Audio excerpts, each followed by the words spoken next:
नमस्कार, मैं हूं रत्ना और आप देख रहे हैं सी न्यूज़ भारत। आए रुक करते बिहार झारखंड बुलेटिन की ओर। बात होगी चतरा की, जहां बाईपास निर्माण कार्य का विधिवत भूमि पूजन कर शुभारंभ किया गया है।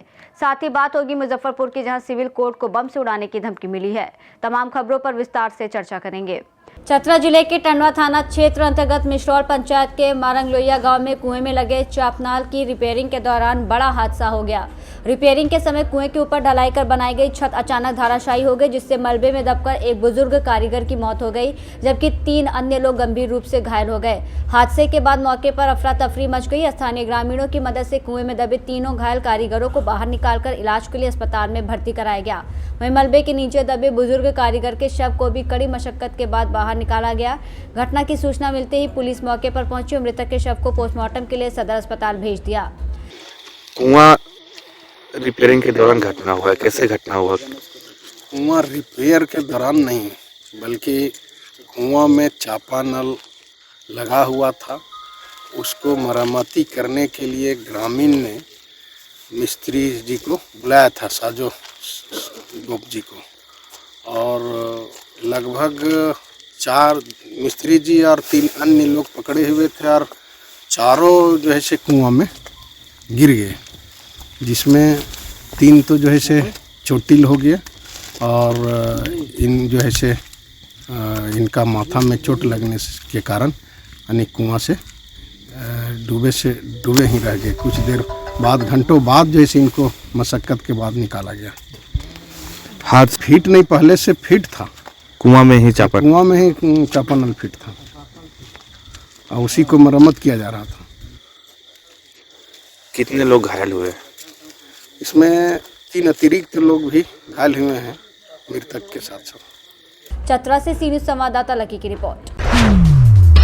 चतरा जिले में बहुप्रतीक्षित 14 किलोमीटर लंबे चतरा बाईपास का भूमि पूजन कर शुभारंभ किया गया, जिसमें सांसद कालीचरण सिंह, विधायक जनार्दन पासवान और अन्य जनप्रतिनिधि मौजूद रहे। बाईपास के निर्माण से शहर में यातायात में कमी आएगी और आवागमन सुगम सुरक्षित होगा। सांसद ने बताया कि चतरा से डाल्टनगंज बाईपास और चंद्रा ओवरब्रिज का निर्माण जल्द शुरू होगा। साथ ही कटहल मोड़ सिमरिया 4 लेन और हंटरगंज रांची 4 लेन परियोजनाओं को बोर्ड से स्वीकृति मिल चुकी है, जिससे क्षेत्र की कनेक्टिविटी मजबूत होगी। चतरा वासियों के लिए सौभाग्य का विषय है और एक बात में स्वाभाविक है कि दर्द से तो सारे लोग करा रहे थे। हम लोगों ने कई बार धरना प्रदर्शन किया और जब हम लोग जनार्दन पासवान जी, मैं या उज्जवल जी के पिताजी स्वर्गीय उपेंद्र नाथ दास जी, हमारे जो नेता थे, सब मिलकर पता नहीं कितने दर्जनों बार हम लोगों ने ये मांग रखा, धरना किया, प्रदर्शन किया था। जब हम लोग को मौका मिला तो स्वाभाविक है कि 2 बरस पहले इसकी घोषणा तो हुई थी, सब कुछ तो हुआ था, लेकिन कार्य प्रारंभ नहीं हो रहा था। बहुत सी बाधाएं थी। हम लोग सभी मिलकर के उपायुक्त डीसी को बहुत बहुत धन्यवाद देंगे, उपायुक्त चतरा को बहुत बहुत धन्यवाद देंगे, डीएफओ को धन्यवाद देंगे, दोनों को, कि कम से कम समय पर, थोड़ा विलम्ब ही हुआ लेकिन अपनी एनओसी दिया और कार्य प्रारंभ हुआ। बड़ा सौभाग्य। चतरा के लोग चीज के लिए सौगात है, व्यापारियों के लिए भी है, जो दिन भर ट्रकें खड़ी रहती थी, कहीं आ जा नहीं पाती थी, वो बाकायदा बनारस समय पर चली जाएंगी। किसी व्यक्ति को कभी कभी देखते थे कि वो एम्बुलेंस फंस जाता था जाम होने के कारण से, समय पर मरीज नहीं पहुंच पाते थे रेफर होने के बाद, तो सब ठीक हो जाए। आप लोग के लिए भी हुआ, सबके लिए हो जाएगा। चतरा से सी न्यूज़ संवाददाता लकी की रिपोर्ट। कैमूर जिले के रामगढ़ प्रखंड से खबर है, बुधवार को सर्वन समाज के लोगों ने केंद्र सरकार के यूजीसी कानून के खिलाफ जोरदार विरोध मार्च निकाला। प्रदर्शनकारियों ने सरकार पर नाराजगी जताई और कानून को वापस लेने की मांग की। रामगढ़ कैमूर में 28 जनवरी को निकाले गए इस विरोध मार्च का नेतृत्व सर्वन समाज के लोगों ने किया। प्रदर्शन दुर्गा चौक से शुरू होकर ग्राम भारती महाविद्यालय होते हुए विस्कोमान भवन तक गया और इसके बाद प्रदर्शनकारी दुर्गा चौक वापस पहुंचे। प्रदर्शनकारियों ने अपनी मांगों को लेकर सरकार के प्रति आक्रोश व्यक्त किया। स्थानीय लोगों और समर्थकों की भारी भीड़ इस विरोध प्रदर्शन में शामिल हुई। प्रदर्शनकारियों ने चेतावनी दी है कि यदि समय रहते इस कानून में संशोधन नहीं किया गया तो ये विरोध और भी बड़ा रूप ले सकता है, जो एनडीए के लिए चुनौती बन सकता है। कैमूर से सी न्यूज़ संवाददाता राम की रिपोर्ट। सुगौली की उत्तरी सुगांव पंचायत भवन परिसर में जन जागरूकता शिविर का आयोजन किया गया। मौके पर स्थानीय मुखिया रंजीत झा और दक्षिणी सुगांव पंचायत के मुखिया प्रभाकर कुमार मिश्रा ने उपस्थित अधिकारियों का स्वागत किया। इस अवसर पर रक्तदान शिविर भी लगाया गया, जिसमें वीडियो मुखिया और अन्य लोगों ने रक्तदान किया। आयोजन की देखरेख अपर समर्था और जिला लोक शिकायत निवारण पदाधिकारी शैलेंद्र कुमार भारती के निर्देशन में की गई।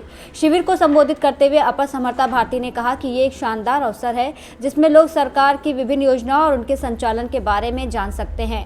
कार्यक्रम में प्रशिक्षु डीएसपी कुमारी प्रियंका, सीओ कुंदन कुमार, बीडीओ नूतन किरण सहित अन्य अधिकारियों ने अपने अपने विभाग से जुड़ी जानकारियां साझा की। कार्यक्रम का संचालन प्रभाकर झा ने किया।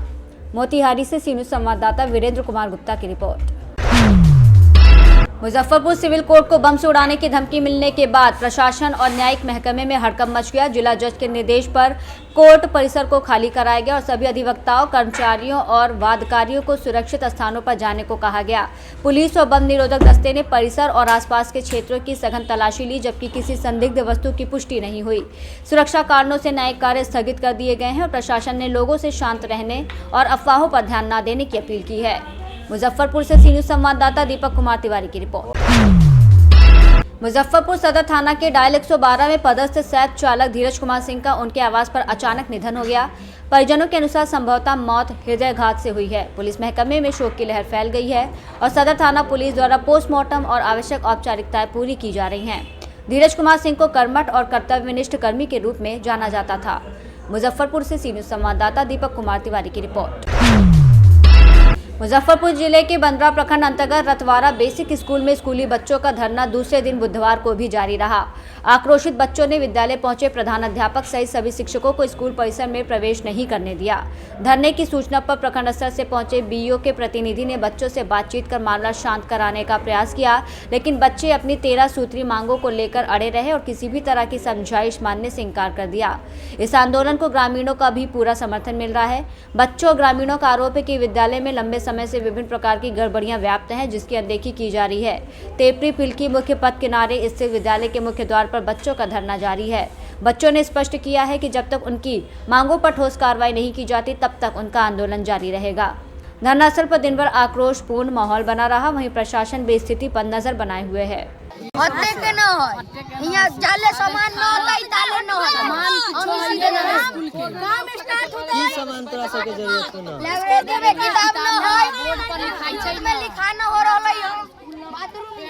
बाथरूम में अथी न हो रहा है। स्कूल अपने से पेंट कराई छै सर जी, पेंट किए हैं। और की समस्या? खेल के समय कुछ भी नहीं है, वीडियो भी है। उसके बाद सर जी पेंट किए हैं अपने, उसका वीडियो भी है। प्रिंसिपल हमको सबको नया चाहिए, एचएम साइड किया जाए, कुछ ना होगा। काम स्टार्ट रहेंगे तो नहीं कुछ भी होगा। काम अगर स्टार्ट नहीं हुआ तो नहीं हटेंगे, ये बैठल रहेंगे।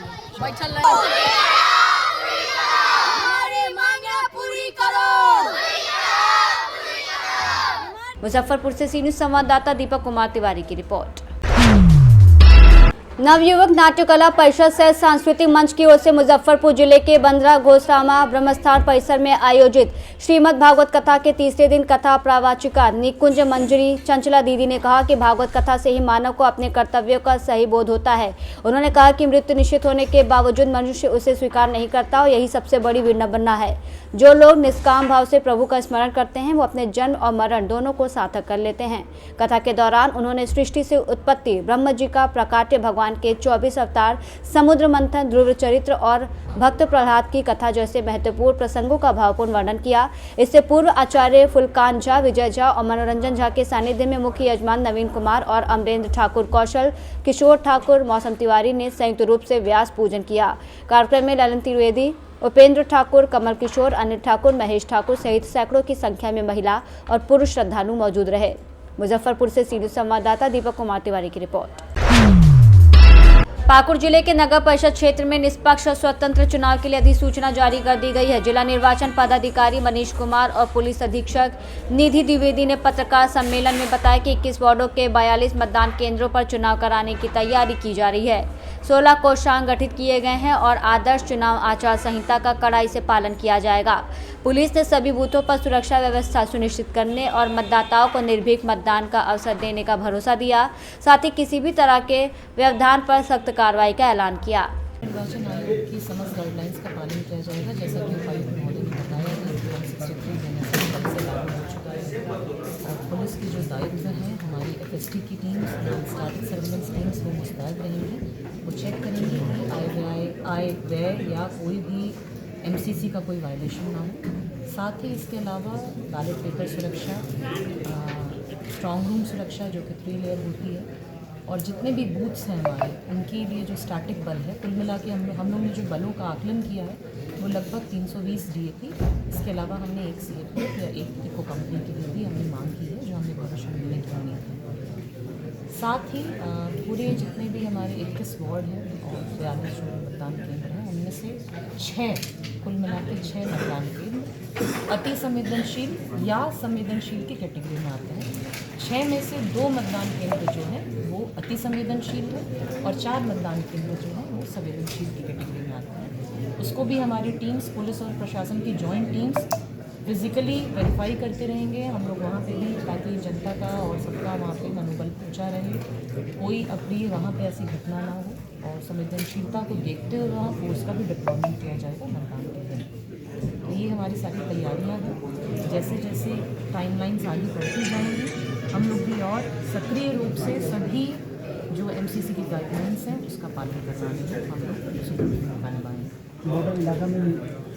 हाँ, जो नगर निकाय के चुनाव होने हैं झारखंड में, उसकी अधिसूचना कल 2 बजे प्रेस वार्ता करके जारी कर दी गई है। इसके तहत जो प्रपत्र 5 सभी निर्वाचन पदाधिकारियों को जिला निर्वाचन को भेजना है सूचना प्रकाशन की, वो आज हम लोगों ने सुबह 11 बजे कर दी है। कल यानी 29 तारीख से नाम निर्देशन की प्रक्रिया चालू हो जाएगी, जो कि 4 फरवरी तक चलने वाली है। 5 तारीख को समीक्षा होगी और 6 तारीख तक लोग नाम वापस ले सकते हैं। 7 तारीख को हम लोग निर्वाचन का प्रतीक आवंटन कर देंगे। ये गैर दलीय चुनाव है। उसके बाद जो कैंपेनिंग पीरियड होगा, उस मतदान की तिथि 23 तारीख सोमवार रखी गई है, प्रातः 7 बजे से लेकर 5 बजे तक। और जो मतगणना है, जो काउंटिंग है, वो 27 तारीख को की जाएगी। हम लोगों की तैयारी पूरी कंप्लीट है। हम लोगों ने जो हमारे स्ट्रॉन्ग रूम हैं, जो हमारे डिस्पैच सेंटर हैं, जो हमारे रिसीविंग होंगे, जो हमारे काउंटिंग सेंटर होंगे, वो सभी बना लिए हैं। वहाँ पे जो भी तैयारियाँ करनी थी उसको हम लोग कर लिए हैं। हमारे कुल मिलाकर अध्यक्ष, और चूँकि हम लोग ख कैटेगरी में आते हैं, हमारे टोटल 21 वार्ड के लिए चुनाव होना है। 42 मतदान केंद्र बनाए गए हैं, जिसमें सरकारी भवन भी हैं, गैर सरकारी भवन भी हैं। हमारे AC साहब RO रहेंगे अध्यक्ष पद के लिए, और ये महिला अनारक्षित सीट है हमारे पाकुड़ में। और बाकी जो हमारे ROs हैं वो नामांकित किए गए हैं। सभी के अलग अलग ऑफिसेज में नामांकन की, नाम निर्देशन की प्रक्रिया कल से चालू हो जाएगी। इसके अलावा ये मत पेटिका निर्धारित चुनाव होगा, जिसमें EVM का प्रयोग नहीं होना है। इसमें एक ही मत पेटिका में दोनों पद के लिए गुलाबी रंग और सफ़ेद रंग से मतदान किया जाएगा। तो हम लोग पूरी तरह से तैयार हैं। आदर्श आचार संहिता भी लागू हो गई है पूरे शहरी क्षेत्र में। ये बताना आवश्यक है कि ये ग्रामीण क्षेत्र में लागू नहीं होगा। तो जिस तरह से काम जो चल रहे हैं वो कंटिन्यू किए जाएंगे। 163 SDO साहब के द्वारा BNSS का लगा दिया गया है पूरे नगर क्षेत्र में। सर, बहुत दिनों के बाद पाकुड़ से सी न्यूज़ संवाददाता पंकज भगत की रिपोर्ट। बुलेटिन में फिलहाल इतना ही। देश और दुनिया की तमाम बड़ी खबरों के लिए आप देखते रहिए सी न्यूज़ भारत।